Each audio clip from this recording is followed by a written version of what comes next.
नमस्कार दोस्तों। हम इस वीडियो में अंगूठे लाल पार्ट 2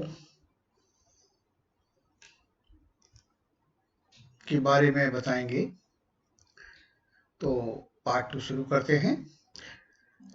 कमाल है, वर्षों बाद रामनाथ के यह घर यह पिद्दी सा छोकरा कहाँ से पैदा हो गया। बातें तो वह बड़े बूढ़ों की तरह अकड़ कर करता है। अंगूठी लाल के घर में आने से कलावती और रामनाथ की खुशी का पारावार न था। वह पहली रात थी जो जीवन में उनकी सबसे सुखद गुजरी।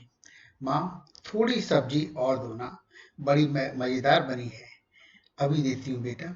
शाबाश बेटा, खूब पेट भर कर खाओ। अगले दिन से अंगूठे लाल रोज सुबह रामनाथ के साथ खेत पर जाने लगा और काम में उसका हाथ बटाने लगा। अंगूठे लाल के साथ रामनाथ और कलावती के दिन हंसी खुशी बीतने लगे। एक रात जब अंगूठे लाल अपने माता पिता के साथ सोया हुआ था, एक ही सुनते हो। क्या बात है भगवान, क्यों जगाया मुझे? क्या तुम्हें नींद नहीं आ रही? ठीक कहते हो जी, ना जाने क्यों मुझे आज एक चिंता बुरी तरह से सता रही है। खर खर। कैसी चिंता? मैं सोचती हूँ कब तक हमारा जीवन ऐसे ही गुजरेगा। खेती बाड़ी से हमें जो कुछ मिलता है उससे घर का केवल गुजारा ही चल पाता है। कुछ भी नहीं बचता। इतना भी नहीं कि हम अपने इकलौते नन्हे बेटे को खुशहाल रख सकें।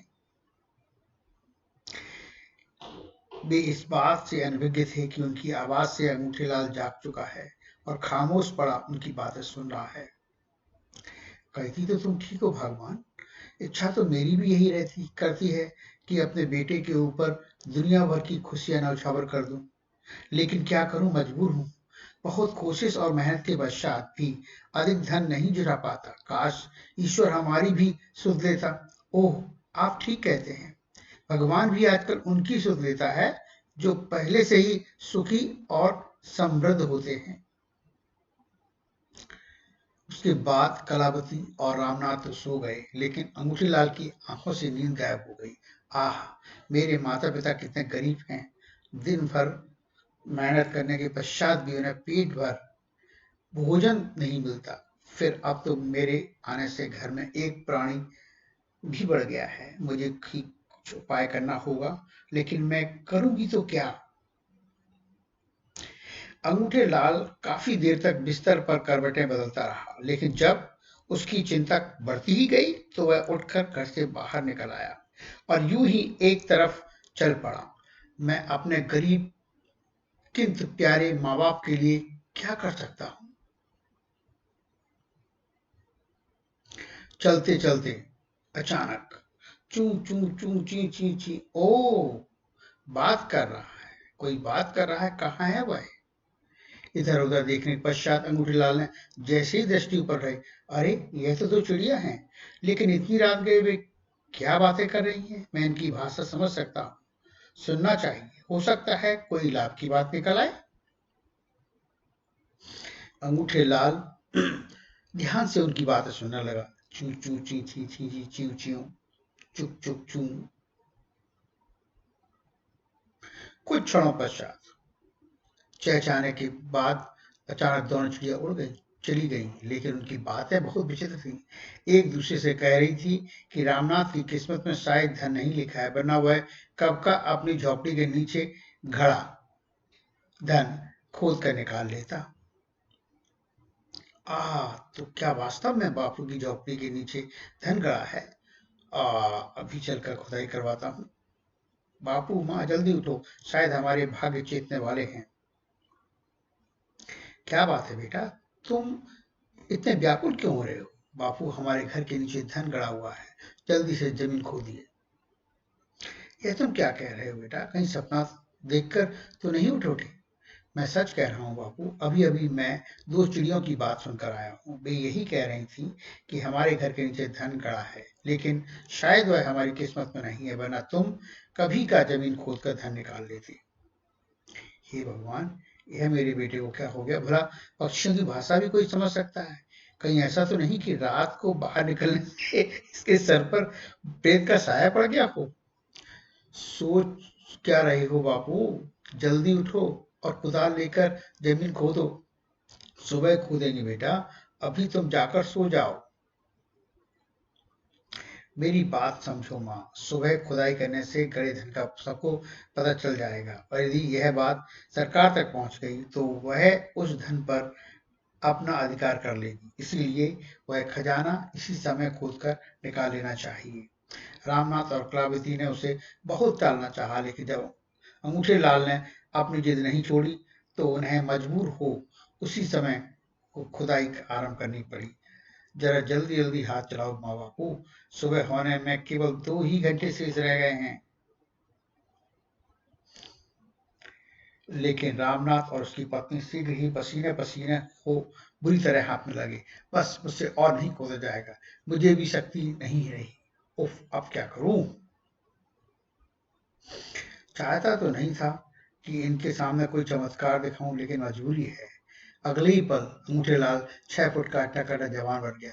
लाओ बापू, अपनी कुदाल भेज दो, बाकी खुदाई मैं करूंगा। आए, लेकिन लेकिन तुम अचानक लंबे कैसे हो गए? और कहीं कहीं तुम कोई भूत प्रेत तो नहीं हो? आश्चर्य करने या मुझसे डरने की कोई जरूरत नहीं माँ बापू, मैं भूत प्रेत कुछ नहीं हूँ, बस तुम्हारा बेटा हूँ। मेरी असलियत क्या है यह मैं तुम्हें बाद में बताऊंगा। अब देर ना करो और जल्दी से मुझे कुदाल दे दो। मोहनलाल की आवाज में ना जाने कैसा जादू था कि रामनाथ और कलावती ने फिर उससे कुछ नहीं पूछा और रामनाथ ने चुपचाप अपनी कुदाल उसकी ओर बढ़ा दी। अगले पल अंगूठेलाल तेजी से खुदाई करने में जुट गया। शीघ्र ही आह, सोने के सिक्कों से भरे 5 घड़े! क्यों बापू, मेरा कहा सही निकला ना? बिल्कुल बेटा, आज हमें पता चला कि इंसान के रूप में हमारे घर भगवान आया है। हे प्रभु, तेरा लाख लाख धन्यवाद। अब हमें कभी किसी चीज की कोई कमी नहीं रहेगी। अच्छा बाबू, मैं नीचे उतरकर एक एक घड़ा तुम्हें पकड़ाता हूँ। और अंगूठी लाल गड्ढे में उतरकर एक एक कर उन्हें घड़े पकड़ाने लगा। यह भी एक आश्चर्य की बात थी कि जिस घड़े को अंगूठेलाल किसी खिलौने की तरह उठाकर रामनाथ और पत्नी को पकड़ा रहा था, उसे वे दोनों मिलकर भी नहीं संभाल पा रहे थे। जरा संभल कर माँ बापू, कहीं खुद ही ना गिर जाना।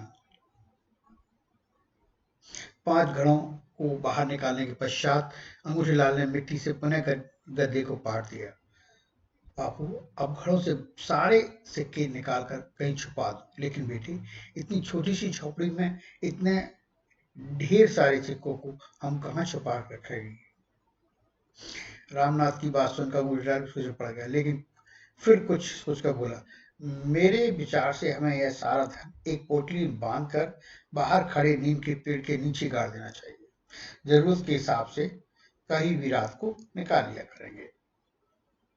शीघ्र ही उन्होंने 5 घड़ों के सिक्कों सुक्के एक कपड़े में डालकर उसका गट्ठर बनाया और घर के बाहर नीम के पेड़ के नीचे गड्ढा खोदकर दाब दिया। उसके बाद तीनों निश्चिंत होकर सो गए। अगले दिन जब रामनाथ और उसकी पत्नी सोकर उठे तो उन्होंने अंगूठीलाल को उसी छोटे कद में पाया जैसा कि पहले था। अरे बेटा, ये तुम्हारा कद फिर से पहले जैसा छोटा कैसे हो गया? ये सब मत पूछो बापू, मैं पहले ही कह चुका हूँ कि समय आने पर यह राज मैं स्वयं ही तुम लोगों को बता दूंगा। फिर तुम लोग यह सोचो कि उस धन का सदुपयोग कैसे करना चाहिए। बेटा, हम इस छोटी सी गंदी झोपड़ी में रहते रहते बहुत दुखी हो गए हैं। मैं चाहती हूँ कि इस झोपड़ी के स्थान पर कोई सुंदर सा मकान बनवा लिया जाए।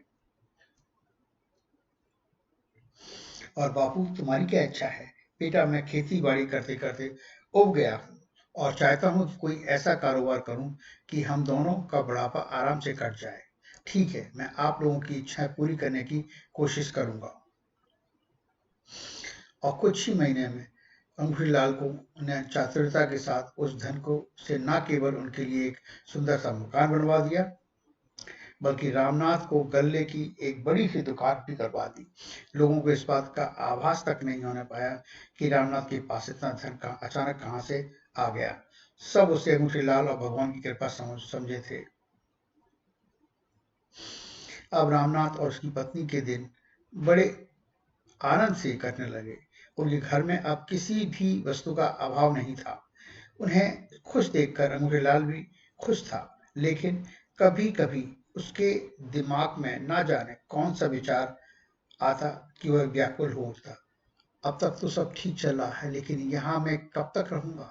यदि मेरे लोकवासियों को मेरी यहाँ मौजूदगी पता चल गया तो? खैर, जब ऐसी नौबत आएगी तब की तब देखी जाएगी। फिलहाल तो इनके साथ रहने में ही आनंद मिल रहा है। कितने भले और भोले हैं ये लोग। एक दिन कुछ चोर शहर से उस गांव में आए और किसी ऐसे धनी की तलाश करने लगे जिसके घर वे चोरी कर सकें। भगवान के नाम पर हमें कुछ खाने को दो माई।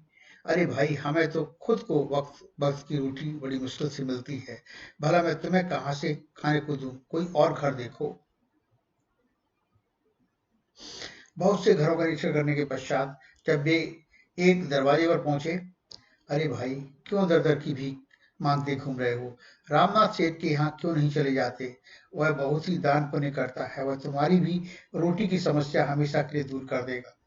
सेठ रामनाथ? ओह, लगता है यह रामनाथ नाम का सेठ इस गांव का सबसे बड़ा धनी है और काफी माल है उसके पास, वरना इस घर से हमें उसके पास जाने का जवाब नहीं मिलता। मेरा भी यही विचार है। तो चलो यारो, उसके घर की ही जांच पड़ताल करते हैं। यदि मामला जचा तो आज की रात वही टॉर्च साफ करेंगे। छह चोर रामनाथ के घर का पता पूछते पूछते उसके घर जा पहुंचे।